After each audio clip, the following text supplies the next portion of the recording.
As you tune in to uh, our our retreat together,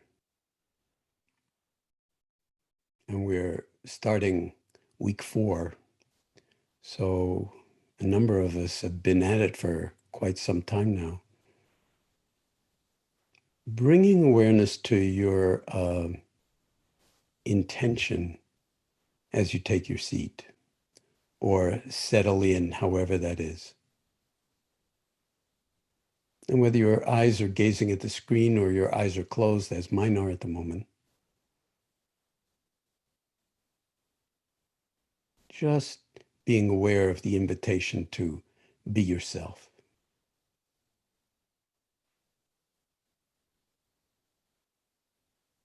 To not to turn it into some big deal,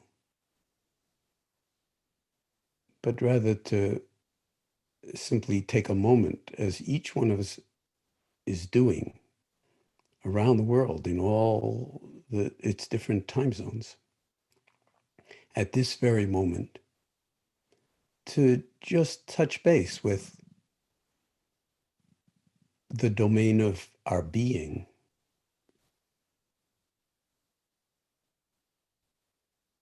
with how things are in this moment.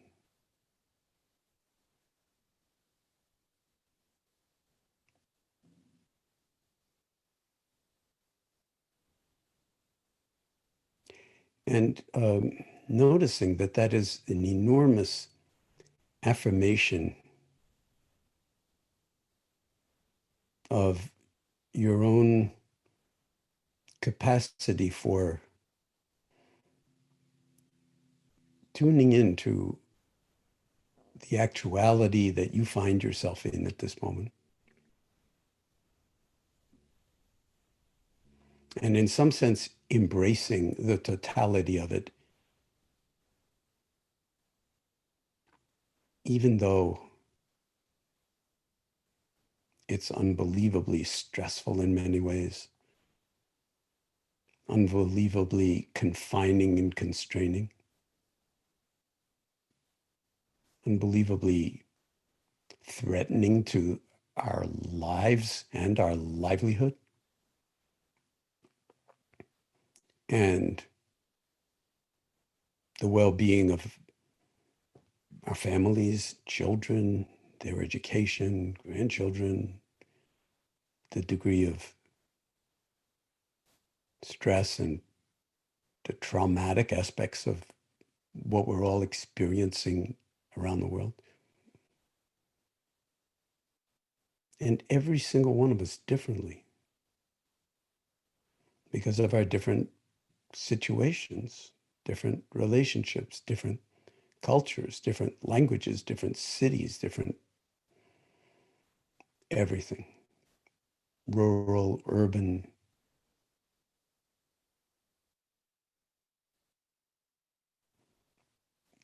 And taking a moment and just marveling at the beauty of every single one of us coming together like this virtually,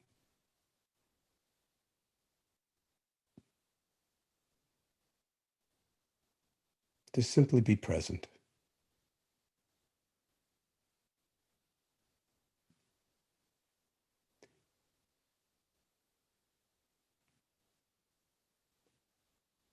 And to align ourselves with this meditation practice that essentially calls us, reveals to us all of the different aspects of our lives that so often get ignored when we're too busy or too fear-driven or too whatever. And we're constantly driven by doing and reactivity to constantly changing conditions, as opposed to taking a moment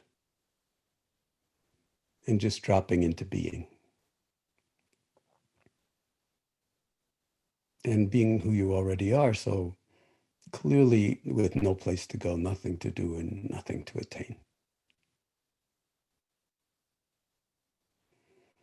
And then since we're now back in our old format, I'm going to invite you to take a few moments and open your eyes if your eyes have been closed, and just start scanning through the gallery of all the various people. I have 40 screens when I put it in gallery mode, 40 screens of your faces. And I just have to say, I mean, some of you I recognize and have known for a long time, and many of you I'm just seeing for the first time, or I've seen you over the past 3 weeks on my screen. And I just have to say, this is itself a kind of, I find, extraordinarily uplifting experience of commonality across differences. And the commonality, in a certain sense, of our intention to actually manifest what it means for each one of us to be who we truly are in this moment and as we truly are. So it's not a question of getting better or improving ourselves, but actually of um, stepping up to the full dimensionality of this moment, because that's what the world needs at this moment, is for us to be who we really are and to not be overwhelmingly confused, even though the circumstances are incredibly confusing. So I'm just going through my 40 screens as I talk, and it's just so beautiful. And I encourage you to do that as well as a meditation practice, to just drink in, hi Fernando, to just drink in all of the faces and the lives behind our faces, and the bedrooms and the living rooms and the lights and we're all getting to see each other's a tiny little snapshot of each other's homes in a certain way. And it's like, when does this ever happen on such a scale? So although, we're in the midst of a horrible pandemic, with so many people losing their lives and under horrible conditions that I don't need to talk about in particular, they're all too obvious and evident in the news. The very fact that we can engage in this way, and I'm just seeing more and more people I want to say hello to, but I won't. But you know who you are. And it's just mind-blowing to me that what I see happening here is basically a new kind of emergence building on a very old kind of emergence. And that is that in some sense, we're learning how to take hold of what it truly means to be human, and recognize that the world needs every single one of us to do that work, and then manifest ourselves, even in the midst of this very challenging circumstance, with wisdom and compassion, but not in some kind of dime store caricature way, but in a way that's authentic, because we've lived our way into looking at our own minds and bodies with a certain kind of open-hearted but objective lens, so that we're not inflating or in a self-congratulatory mode, but we're also not in the kind of very often highly critical put down mode, because I don't feel like I myself am really good enough or important enough or valid or worthy, or I'm too wounded, or all of those kinds of things that we say to each other. And just look at the faces and you'll see, I mean, this is us. This is the humanity. And so I'm very, very happy that we've gone back to this condition, even though there may be many of you on YouTube, I know there are, who I can feel you there.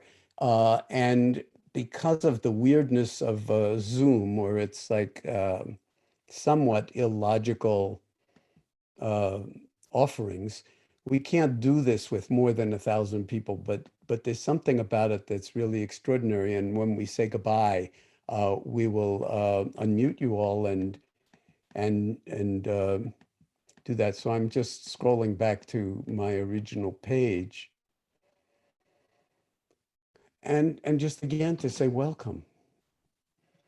And to remind you, whether you're brand new to the meditation practice and you just happen to sort of stumble onto this website, or you've been practicing for decades, as I know many of you have, or anywhere in between, that the meditation practice, mindfulness, often spoken of as the heart of Buddhist meditation, but of course is totally universal, that the meditation practice is not a matter of self-improvement. If anything, it's a matter of like looking deeply into what we even mean by the word self and who we think we are when we talk about myself, and how easily we get into diminishing stories of our beauty, our genius, our wholeness, our okayness, our worthiness.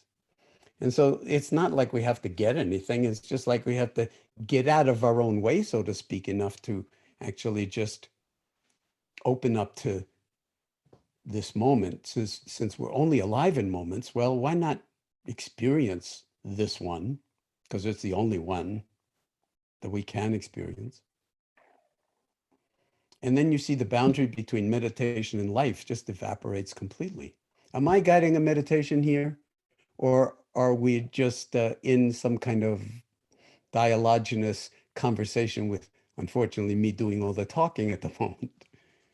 See, and really there's something very beautiful about that, because as I've been emphasizing for those of you who have not been here for the past 3 weeks, the real meditation practice is not sitting in a particular posture for an hour, or, sort of going through some kind of algorithm or other around your attention. Although that's very, very important to exercise that muscle and begin to understand that this is not merely a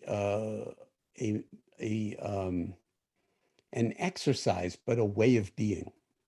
But the exercise part is really essential, because we have to exercise our capacity to pay attention and refine it, because it's the conduit into something we don't have to refine, just access, and that is awareness itself. And you all have it. And you're all awake, even if, it's the middle of the night in some of your time zones. And so it's not a matter of like getting awake. It's more like recognizing how awake you can be, no matter what time of day it is. And that partly means tuning into the body.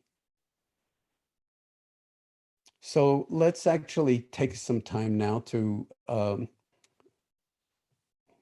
formally come into a sense of the body as a whole, sitting or lying down.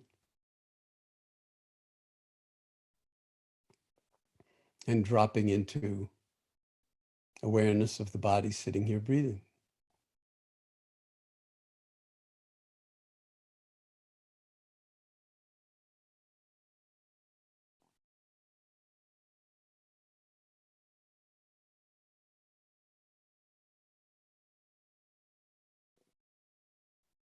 And we're sharing and bathing in this domain of silence, this domain of open-hearted presencing.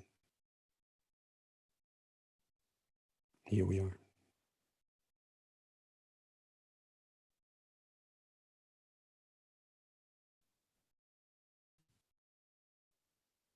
And at this very moment, we don't have to be concerned with what happens next. Of course, we need to plan. Of course, we need to deal with the challenges and circumstances of our lives in this moment. But for now, we've made enough space to just appreciate this moment, which is, of course, the only moment we ever have. And by doing this, in a sense, we grow into it, or it grows into us. And maybe you can feel that in the aliveness, if you will, of the body, the vitality of the sensorium, of the envelope of the skin, the carriage of the head on the neck and shoulders.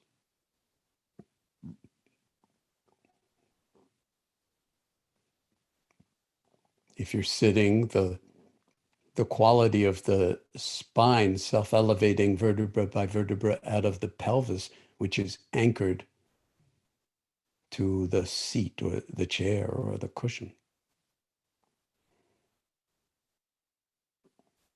And however it is with your legs. And this is, of course, each one of us being different. This is as true for a 15-year-old as it is for a 90-year-old. Of course, the bodies, all our bodies, very, very uniquely and beautifully different. But in a very real way, health can be, to a first approximation, independent of age. Yes, you'll see me coughing or clearing my throat from time to time for this sinus condition that sometimes arises. But fundamentally, how is it for you in your body? No matter what your age, no matter what your gender, no matter what your story is, right in this moment, can awareness embrace the entirety of the body and not get caught up in any story of how it is, but just experiencing that it is as it is.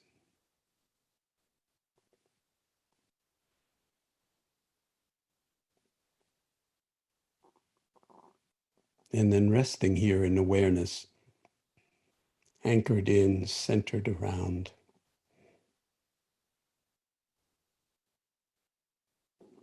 embracing the entirety of your body sitting here.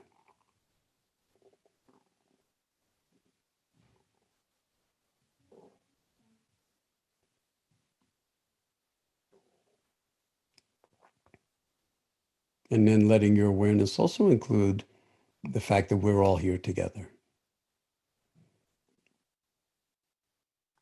In a certain way, you could say outside of time, certainly outside of place,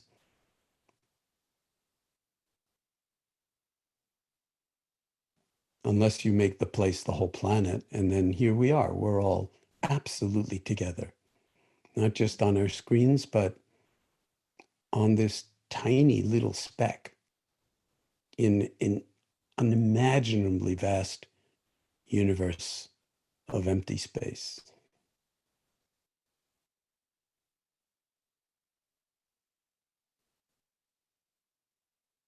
Populated, of course, by unimaginable numbers of stars and even just this one galaxy, never mind an infinite number of galaxies to a first approximation. But still, it's almost all empty space.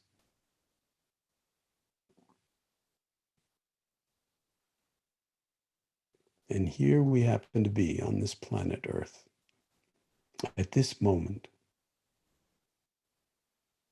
None of us asked for it, but here we are.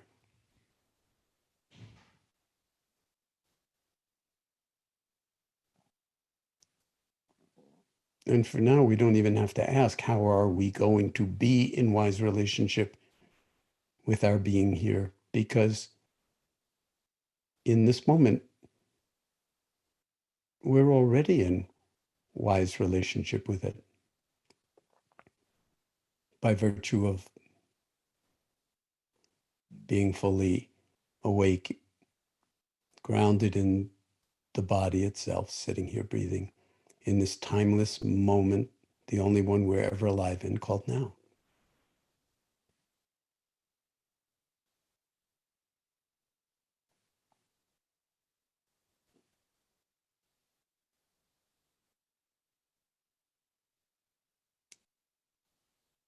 So there's certain kind of fundamental unity within our infinite diversity.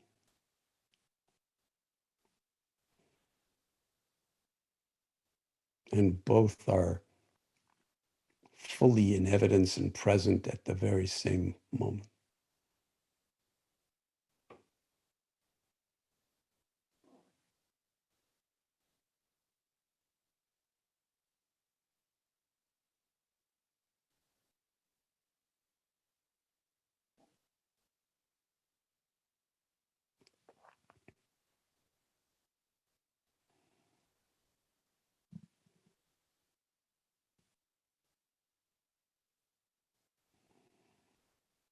Can you feel the whole body breathing?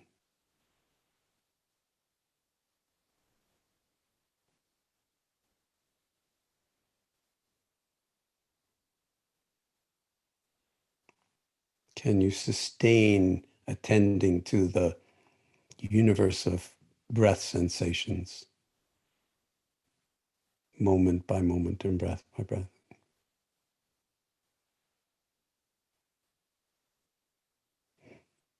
Even as you are hearing the sound of my voice guiding this,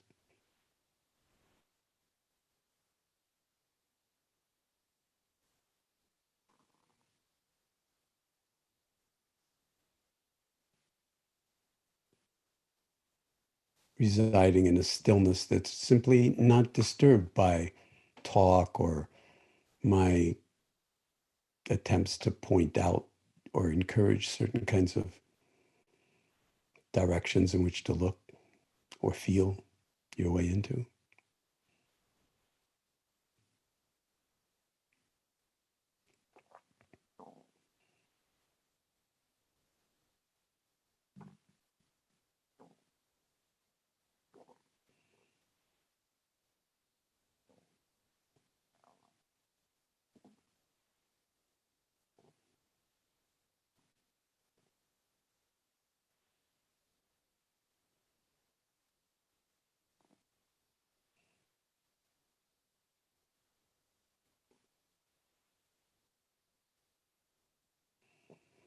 And let's not idealize a mind that is totally one pointed,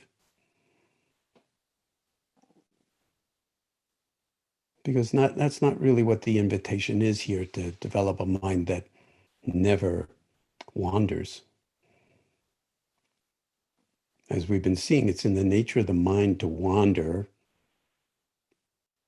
even if we've invited it to stay on the breath and the body sitting here breathing. The mind does have a life of its own, and we've used the image of, like, if the mind is like the ocean, the thoughts and emotions are like the waves on the surface of the ocean, and under different conditions of atmospheric pressure and so forth, you can create unimaginable storms on the surface. But meanwhile, a few tens of meters down, calmness. And it's very much that way in the mind, that we don't have to try to suppress the storms, but we can befriend them and actually understand something of their energies from a place of greater equanimity and clarity when we cultivate inhabiting the full dimensionality of our awareness, which is available to us virtually in any moment.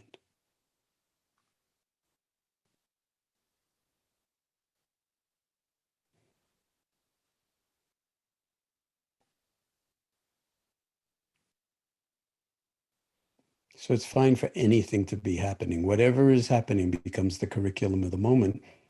And the challenge is, can we embrace it in awareness? And then it really becomes part of the curriculum and not some obstacle or distraction. But this does require a certain kind of discipline, and you all know that, or you would have found something better to do than just tuning in right now to our being together. And I want to emphasize that because I want to support it from my end, because this may be the absolutely most important thing that we as humans can begin to nurture in ourselves. Not some small, sort of specialized groups of people who are attached to a particular view, but extremely widespread among us humans, to get back in touch, or perhaps for the first time, with the boundless spaciousness of our own hearts and multiple intelligences when we embrace things in awareness. in a way that is in line with a certain kind of natural integrity, an ethical framework that minimizes harm and maximizes caring for others as well as oneself. Since we are all in this together and breathe the same air and are susceptible to the same viruses and need each other when we do succumb and need each other when we don't succumb and need each other when we're in complete confusion about how this is all going to unfold in your country, in my country, in every country, and not just in the next week or two, but in the months and years, and what we are or are not going to learn from this.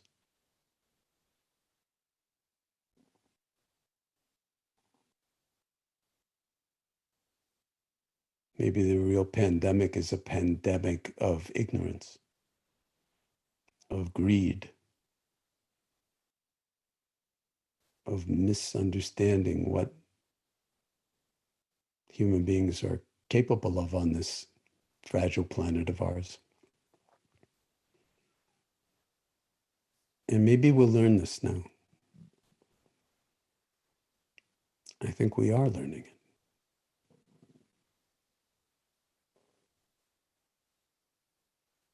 And being shaped by it.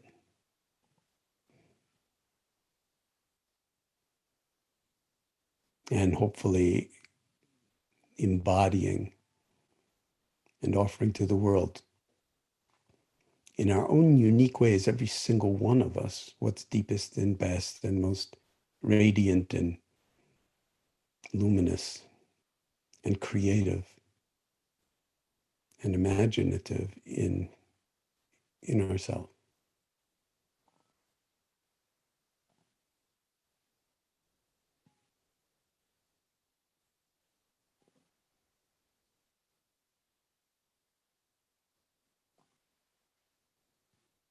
So in this timeless moment,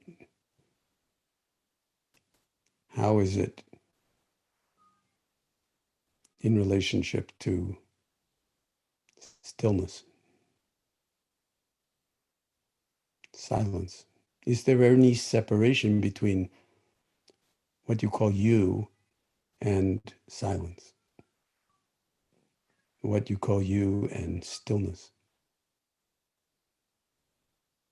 What you call you and kindness?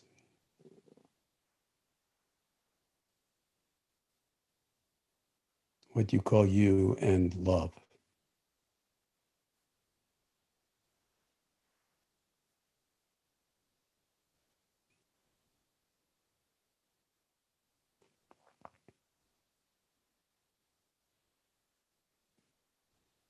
And I don't think there is. Let me revise that. I know there isn't.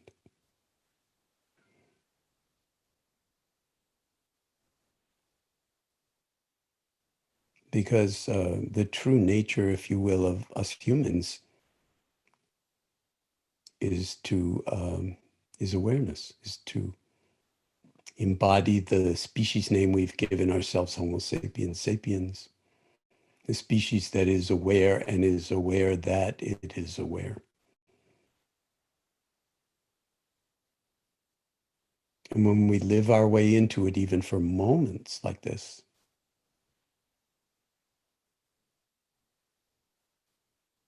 I would say this is exactly the prescription that the world needs, at least from our species,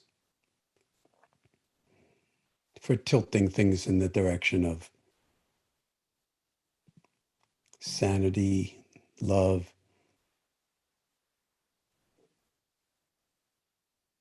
highly effective ways to anticipate future pandemics, develop a society that actually can respond rather than merely react, and where we hold each other in high regard, hold life in high regard, because we're seeing people lose their lives on curves that don't have names, but the people have names and families and children and parents.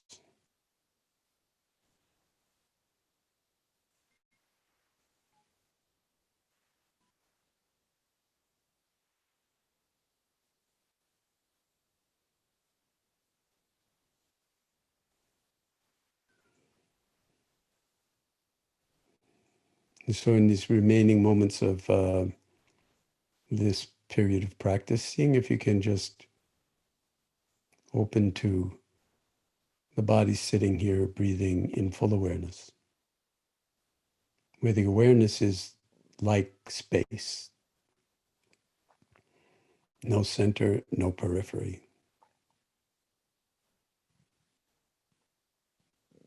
Not because you're pretending that that's the case, but because that is the case.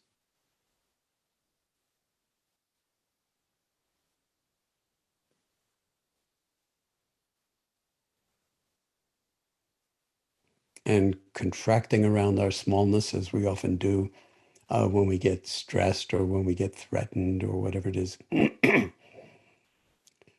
it's a choice. And when we see it coming, even though it's habitual, we can liberate ourselves from it right in this moment, or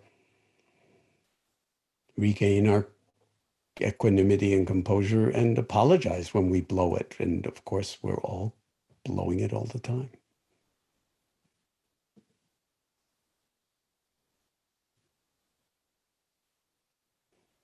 And that's one reason we need each other to help us out in our individual domains of blindness for whatever reasons. And we all have them. And that's where Sangha, that's where community, that's where love comes into the picture, among many other ways. So we definitely need each other. As I open my eyes and once again gaze at the screen of faces that I'm looking at,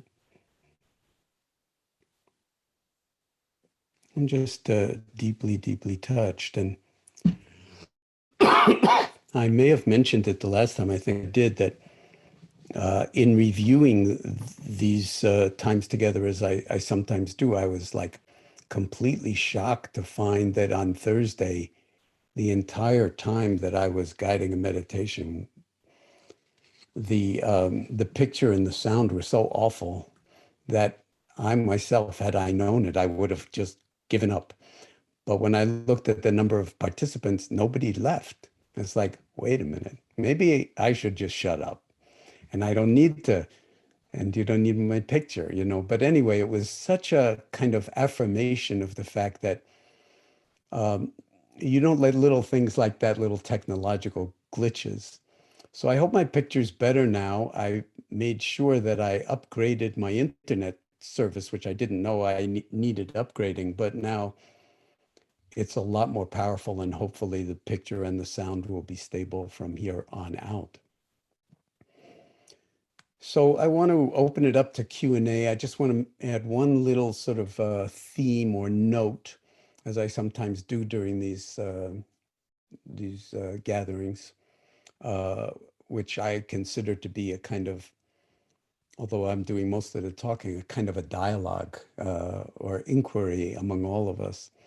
And it's just to make a distinction that you probably have all heard me make in the past between judging. We talk about the judging mind, and I usually define mindfulness as, among other things, a non-judgmental awareness. And people often think that that means, oh, I shouldn't have any judgments, which of course is impossible. We've got nothing but judgments. We're judging constantly. So what the invitation for mindfulness is that Non-judgmental means as best we can, we try to suspend our judging and then notice how judging we are. Okay, so that's what it means. It doesn't mean try to shut down your judging and create some kind of ideal condition where I'm beyond judging. I'm like, don't have any opinions or anything else. We're judging all the time. But I want to make a distinction between judgment, which is very much like, don't like, good, bad, those people and us people, them and us, and othering and all of those kinds of, they say Democrats and Republicans in this country. And the way we put large categories on things and people that are often just simply not true because everything is so interconnected. So I want to make a distinction between judging and being discerning. Discernment, again, I'm not sure how to translate this into other languages, so you'll each have to figure that one out for yourself. But discernment in English means that you don't just see black and white or 0 and 1, some kind of binary condition, us versus them, good versus evil. But you see that it's like the world is kind of made up of gradations. And wisdom is really understanding, being able to discern all of the different, it's a myriad of relationships that together, in some sense, co-create what we might call a moment of reality. And when we miss the discerning, then we usually react and contract around what we like versus what we don't like. You probably see this playing out in family 24/7 now, because those of you who are at home with the people you love the most, especially the small ones or sometimes the big ones, notice when you don't like what's going on, notice how quickly you react. Is anybody having that happen, from time to time? And then, oh my God, I'm supposed to be some kind of bodhisattva meditator, and I'm like completely out of control over what? Trivia, nothing, or just my way. I want my way. I want the pots to be washed this way, or the refrigerator to be arranged this way, whatever it is. And, on a kind of um, imposed retreat like the one that we're on at the moment, we get to really look with very high level of detail at all of the ways in which we try to be controlling or wanting it my way versus the other way. That's all the dualism of judging. Okay. But when you drop into mindfulness, then you can actually see that other people may load the dishwasher differently, and it's not like, your way is the only way, or make the bed, or, talk to the kids, or decide what to read, or whatever it is, that there is a kind of, an infinitude of possible ways. And that's discernment, that you see gradations between black and white, 0 and 1. And that discernment, when we cultivate it, when we exercise the muscle of it, as we do moment by moment, as we watch what's on our minds. And instead of judging and coming down harsh, oh, my mind wandered, that's bad, I'm a bad meditator. That's nonsense. That's the way the mind is. It's the way all minds are. Meditation is not about trying to make your mind, stop waving. Like, that'd be like trying to take the Atlantic Ocean or the Pacific Ocean, put a big sheet of plexiglass over it and insist that it's not good for it to wave. It's absurd. It's in the nature of the mind to wave, but it's also in the nature of the mind, especially if we cultivate it, to wake up to the waving and understand that we don't have to be prisoners of it. And that's just like in that, not just in the household, but now globally speaking, with this pandemic, you see what people's minds do when they're attached to one thing or another. And it actually, even for scientists, can cloud our judgment. Even for epidemiologists, it can cloud judgment. When we don't know, we should be very clear that we don't know. That's one of the most profound meditative conditions to be in, is knowing that you don't know. And we can exercise that muscle. I'm not telling any of you anything you don't know, because the people that really could use this, could benefit from what we're all engaging in here, they're not tuning in.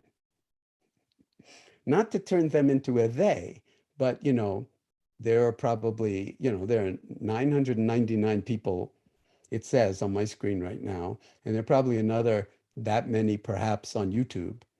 That's less than 2,000 people. There are 7 billion people on the planet. We need all hands on deck. That means all 7 billion hands on deck, not just half of them. Whether that will ever happen, I don't know, because human nature is human nature.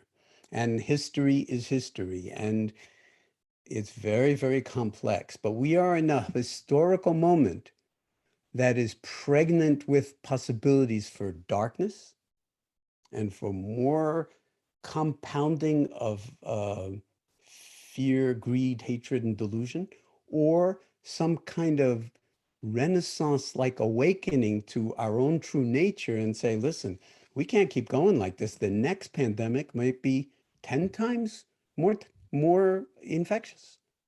And it's not like when, or it's not like if there ever is a next pandemic. It's like everybody knew this one was coming or should have sooner or later.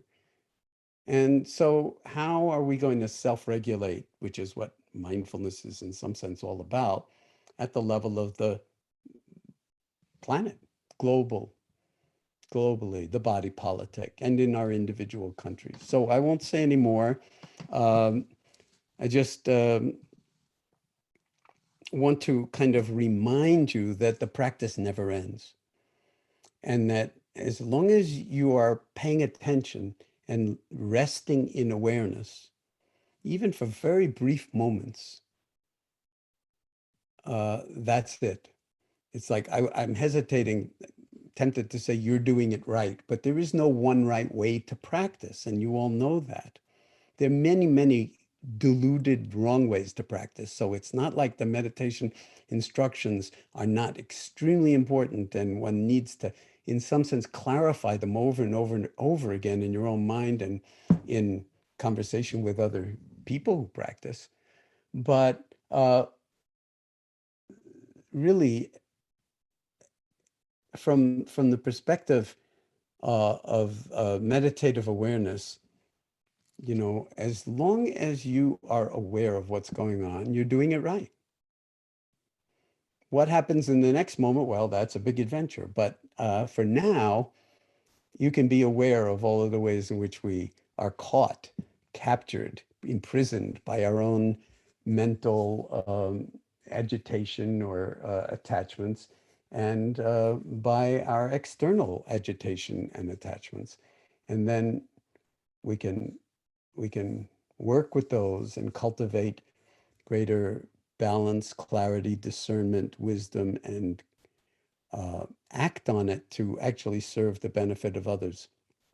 I want to just mention that one of my colleagues had this brilliant idea a couple of weeks ago, because again, she's a long-term meditation practitioner and teacher, Shelley Tagilsky, and she is a very strong social activist. Well, she came up with this idea. We're in the middle of a pandemic. Why not a pandemic of love? So if you Google pandemic of love, she's actually created a platform on which people who have resources can actually connect to people who do not have resources and individually benefit each other by sharing those resources.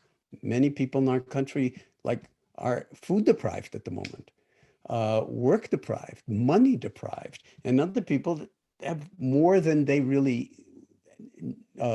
need in this kind of a circumstance and want to donate. So just to mention, this is just one of an infinite number of incredibly creative emergences. Pandemic of Love. You can find it on the web, and then if that speaks to you, then you can see if that's something you'd want to engage in or not. Then we encounter people who ordinarily you might never encounter and discover, hey, you know what? They're just like us. So I'm going to turn it over to Soren, and we'll just have Q&A for the rest of this hour. And then remember, and for those of you who are new, on Tuesdays and Thursdays, we are going to have a second hour of dialogue where we break up into small groups so that everybody can kind of meet everybody else. And it's really been quite remarkable how that's been unfolding. Thanks so much, Jon. So Steph, you are unmuted. So welcome. Thank you. It's that kind of thing when you put your hand up and you don't actually think you're going to get chosen when there's 2,000 odd here. So hello, and Jon, thank you for your amazing teachings and for the team that support you. Can you hear me? Yes, absolutely. So my question is, if we are no different from love, if we are no different from spaciousness and awareness, then why is it so easy to forget? And why do we as humans inflict suffering on others? Well, it's a wonderful question. I'm not sure I know the answer to that. I'm not sure there is one answer to that. We're, very complex human beings, and we are products of a historical unfolding. That we live in societies that have certain kinds of rules and structures, and very often we are taught, different ways to be in relationships. For the most part, we're taught to be kind to other people, the golden rule, do unto others as you would have others do unto you. But there's also an awful lot of unrecognized pain and isolation in society. And so very often when we do not experience, for instance, being recognized as worthy ourselves, maybe as small children, there's a lot of wounding that goes on. There's a lot of a sense that I don't belong, or I'm in the out group. And of course, humans have been doing that forever. Like, you're in the tribe, you're out of the tribe. Can you feel the dualism in that? And so then the tribes go to war. Like, we want your land. No, we want your land. We want your whatever. So that's desire. That's like wanting. You recognize that you're not complete. And in order to be complete, you have to have something else. That's the fundamental source of illusion, delusion, and suffering. And that generates greed, that I'm not complete in myself. So you're asking a very profound question, and philosophers could talk about this forever. The important thing, I think, is to recognize that you yourself have all that within you. So it's not like, oh, those other people are so greedy or so cruel. We all have that possible element of violence and othering within ourselves. But when you put out the welcome mat for that and recognize that in yourself, then you can investigate those energies and modulate them in such a way as they may not even be bad in and of themselves. They may actually be trying to reveal a deeper underlying connectedness, just as the COVID virus is revealing a deeper underlying connectedness, because it doesn't care whether you live on this continent or that continent, or whether you have money or you don't have money, or it doesn't care about any of that. It's just like a little sequence of RNA, wrapped up in lipid and protein. And so I've emphasized this a number of different times. Let me suggest, without it seeming like I'm trying to weasel out of a complete answer to you, that you keep asking yourself that question. And then maybe every single one of us keep asking ourselves that question, because it's so easy to turn everybody else into, oh, it's them. And when we see the kind of violence and attachment to stuff in ourselves, then that's what really leads to generosity of spirit, to loving kindness, to a certain kind of recognition that, yeah, we may be complex human beings, but we can also live by a certain kind of ethical code that actually allows us to be love rather than to merely profess love. And every one of us, as I've been emphasizing, going to do that differently. And that's part of the exercising the muscle. So if you didn't have those kinds of impulses or that kind of doubt, you wouldn't exercise the muscle. You'd have nothing to work with. The resistance of your own self-centeredness or narrative about how you're not as good as they are, or jealousy, or whatever it is makes us want to harm other people. Or thank you for that question, because there's no one answer that I think will be adequate to that.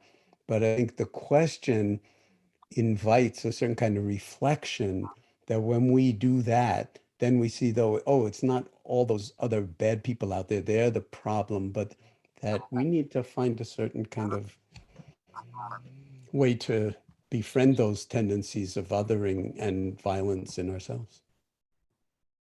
Does that do a little bit?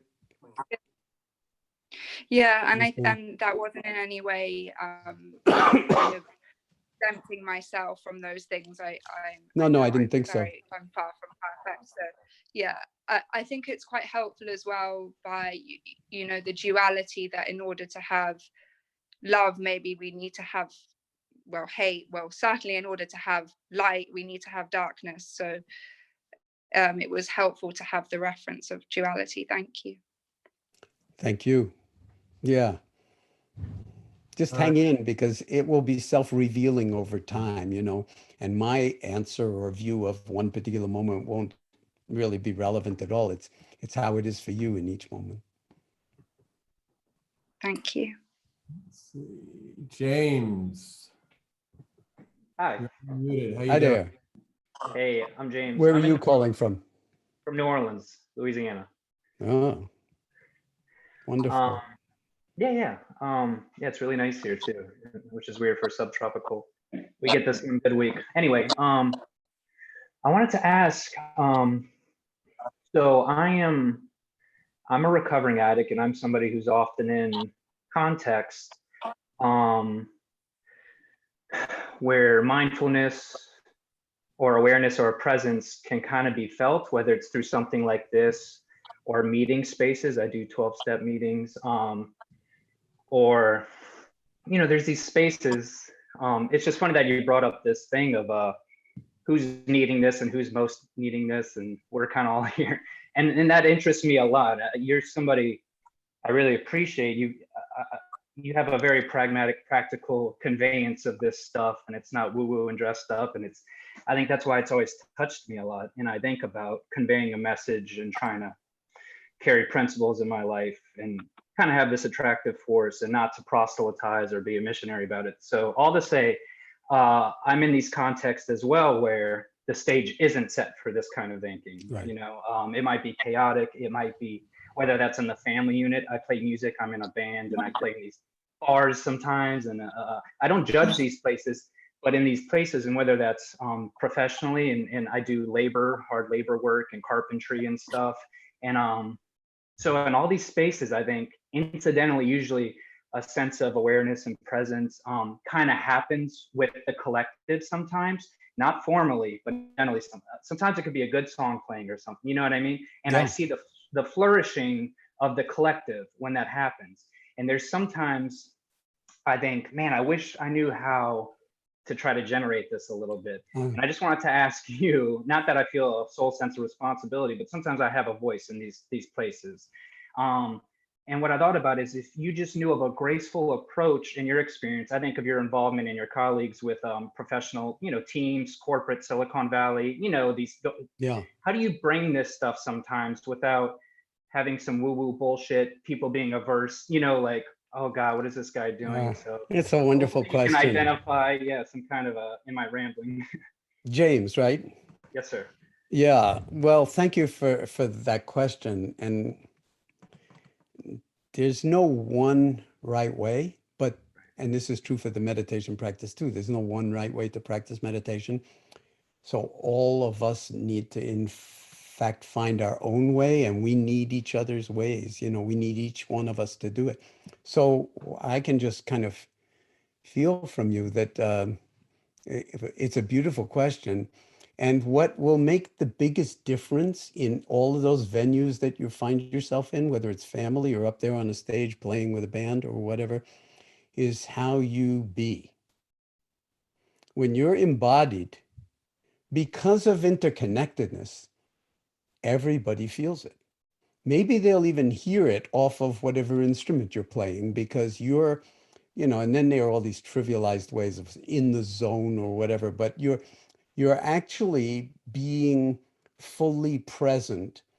And everybody recognizes that because that's the common core of our humanity, which is why I sometimes use the word love to describe it. It's not like, sort of self-centered love, narcissistic love. So the best instrument that any of us has is you, yourself, your body, how you carry yourself, whether it's in the family, whether it's in medical school, whether it's, in the hospital, whether it's in a band, wherever you find yourself. Probably there are thousands of people who could say the same kind of things in the cognitive domain about whatever your ideas and opinions were. But when you are embodying something that's more profound than merely your ideas and opinions, and people, the general sense is that people are attracted to that because that's what we're all missing. And we're looking for it in all the wrong places because we want it from somebody else in terms of, instead of realizing, no, it has to come out of me. And then we fall into this like, well, who am I? I don't have that. That's very doubtful. And this is where the world really needs us all on, on deck, or the world needs all its flowers. And so your question is really, really important because what you care about becomes embodied through your practice. And then people will be asking you for stuff as opposed to you trying to sell them on some particular thing or other. And you have to not be attached to the outcome. This is the hardest part of all, but it's like, of course, we're all attached to outcomes, but that's where the mindfulness comes in. You notice how attached you are to the outcome, and then you find a place in yourself that can let go of that. And as soon as you've let go, you're free of it, but that doesn't mean you don't care. That means you really, really, really care. You really, really, really care.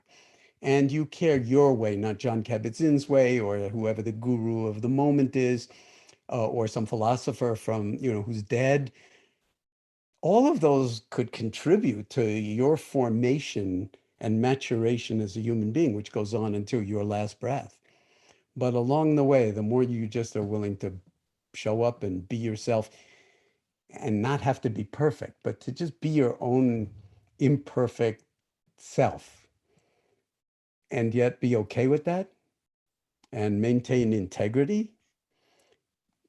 The world is, I don't know whether to say starving for that or dying for that. I actually am afraid that it's both. Yeah. That we're dying for that. And that's why we really need this practice in a way that's not a catechism and you just follow the guru or the teachings even, but follow your heart and listen deeply to all the hearts beating around you. And that's what we're doing here today. Thank you. Thank you. I appreciate it. Thank you guys so much. Shall we take one more, Jon? Do you want to take one more? Yeah, let's. Why not? Because no one says we have to actually end exactly on the hour, right? I mean. No. And again, apologies we can't get to everybody. I'm seeing Fiona pop up into my screen. Fiona, is this? You are unmuted, Fiona. Hi, Jon. Sorry. Hi there. Where are you calling from? I'm actually in the UK. In the UK, okay.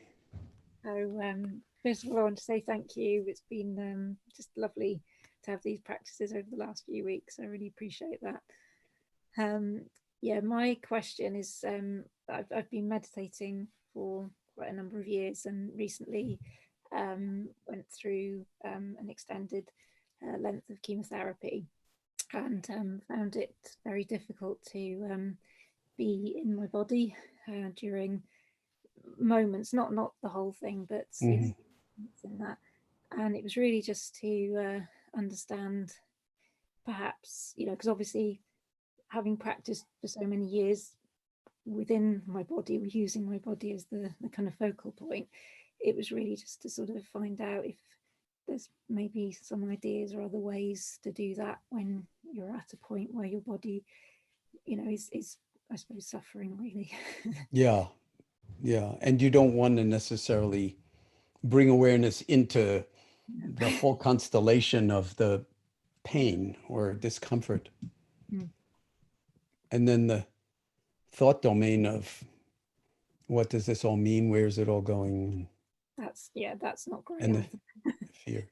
So yeah. Well, deep bow to you. And I'm glad we took one more question because, you know, this question pertains to a whole lot of us and ultimately will pertain to all of us.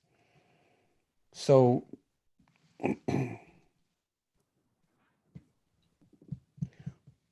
how would you answer that question? Having been a meditator for so long. I think what I found when I was, because I was sort of trying to practice, I suppose, because I mean, the meditation has brought me a lot of kind of calmness and relief prior to that. Mm-hmm, mm-hmm. And I think I found that,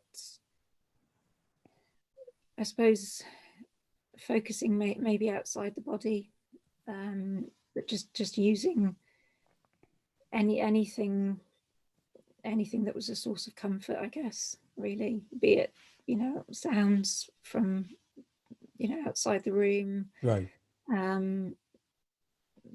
Just to think, and also sort of dipping in and out of it, maybe not spending so long, you know, trying to practice just when I could, doing small amounts. I think, you know, do you sit long retreats? Have you had that kind of practice under your belt? And yeah, I've had well, 3-day silent retreats. Okay. Most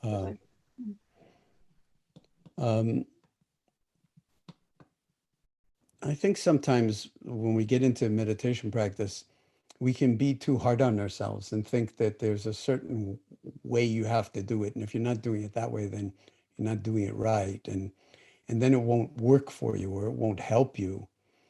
And all of this is what I would call instrumental and is very dualistic. It's you know, it's one element of the meditation practice, but it's only one element.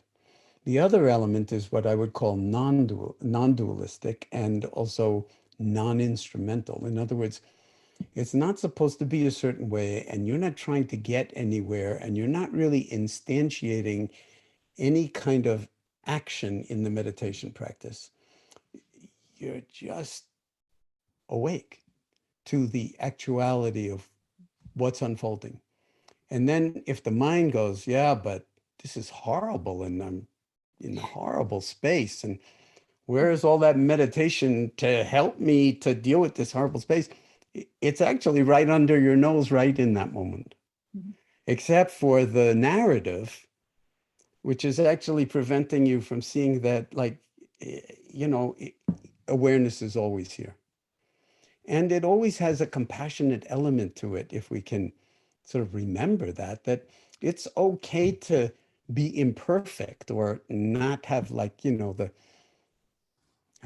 sort of quintessential meditative attitude towards everything. Like when you're in pain, you know, sometimes it's good to scream or to rend, you know, sort of this rending. It's like awful. It's not like it's very important not to idealize the meditation is in some sense being able to sort of completely wipe out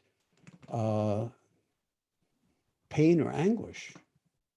Yeah. It was never the purpose of it to wipe it out. It's just to embrace it and then you learn from it, you know, oh my God, it can be like this.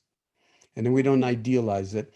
And when you've got the non-dual element of it, which is fundamental, because then there's no self and other, there's no this and that. There's only experience arising in awareness. And that's, I have to say, in my experience, profoundly healing. So, and right in the present moment, I don't mean like 6 months down the road. It's like right in that moment, you don't have a kind of struggle between the way you would like it to be, if only you could mobilize all the stuff you learned in the past about it. But you just like, oh, it includes this too. Bummer. Yeah. And then you can smile at yourself saying bummer or not. And it's all okay. And that's why I sometimes stress it's all part of the curriculum. Does that make any sense to you, what I'm saying? Yeah, it really does. I think, yeah, absolutely. Especially over having been through, you know, the sort of some more testing times, I suppose. It's made it all the more clear having come out the other end of that, especially. So, but I really do appreciate it. Really appreciate your response. Sometimes use the language of riding the waves of the breath, okay? But we can use that metaphor to ride the waves of experience. And then often the thought will come up, I did not sign up for this. Whatever it is. I mean, it happens a lot even in families, you know, it's like, or work or whatever. I didn't sign up for this. This was not my idea of where my life was going or how it would unfold. I didn't sign up for cancer. Nobody signs up for cancer. But then accepting it as well is, I found that very comforting. The idea of almost seeing it, instead of seeing cancer as something really negative, it's just something neutral, and how you see it then, you know, how you react and respond to it. How I see it. Yeah, use the first person. So how I see it, it can be a positive experience as well. It doesn't have to all be negative. Okay, but be careful to not make it positive or negative, because again, you fall into a dualism on one side, dualism on the other side. Then that's not wisdom. To hold it all without having to have an opinion about it, or to see how many opinions you have about it and how much you hate it, and then having even that be embraced in awareness without having to have an opinion about it being good or bad. That's both wisdom and freedom, and in its own way, I don't want to sort of romanticize this, or, you know, it's healing in the sense that I mean the term healing, which doesn't mean curing or fixing, but it means in some sense coming to terms with things as they are, just for a moment. That's all we need, because that's all we have. So can I come to terms with the unwanted right in this moment, including maybe my ideas about how my response isn't as ideal as I would have thought it should have been. Can you hear the pain in that? And so when we just write ourselves a restraining order not to do that to ourselves, it feels much better. And you use the word acceptance. So I just want to underscore, yes, acceptance of things as they are is important, but we very often misunderstand the word acceptance. So I just want to emphasize that acceptance does not mean passive resignation or surrender. Okay. Yeah, I'm saying this more for other people than for you. Acceptance means recognizing things as they are, whether they're pleasant, unpleasant, or neither pleasant nor unpleasant. And then being able to hold it all, see how many ideas and opinions you have about it, but the holding is so infinite that you don't get stuck in self-identifying with ideas and opinions. And then you're free. And then the next moment takes care of itself. And that's how we live our way from moment to moment.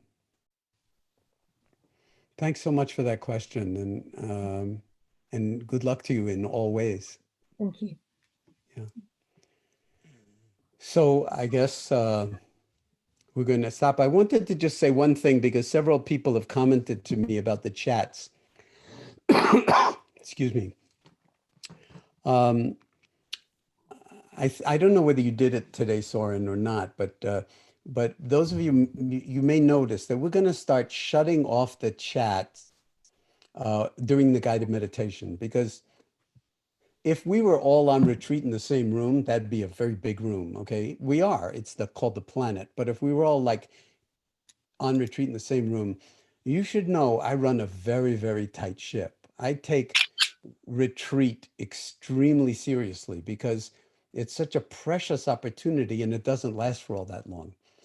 In this retreat, it's very different, and we don't know how long it's going to last. But I still think that there's some value to when the meditating is happening, whether I'm talking or not, let's not chat.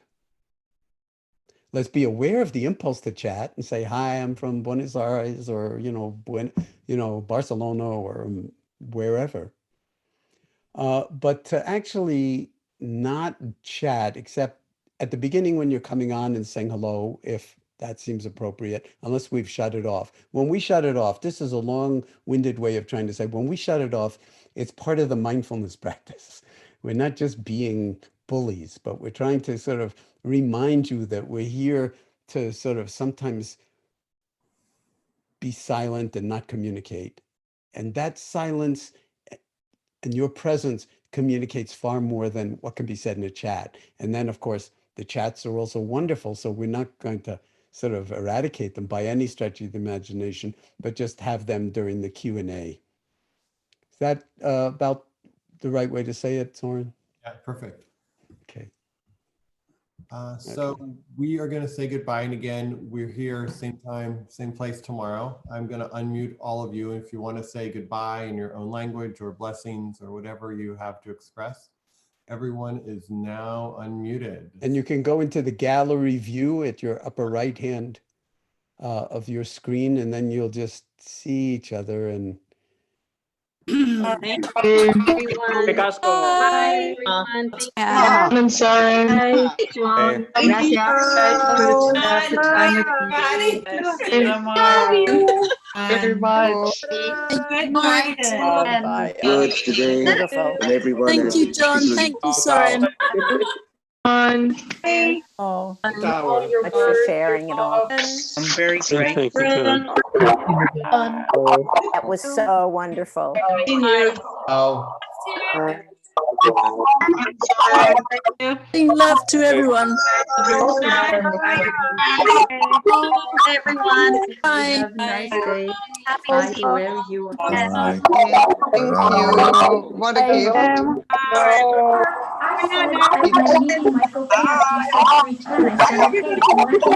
Yes. Thank you, everyone. Bye. Vielen Dank. Muchas gracias.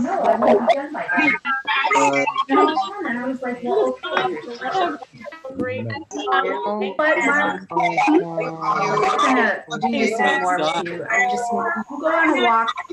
And vielen Dank. Yeah, that's a good sign.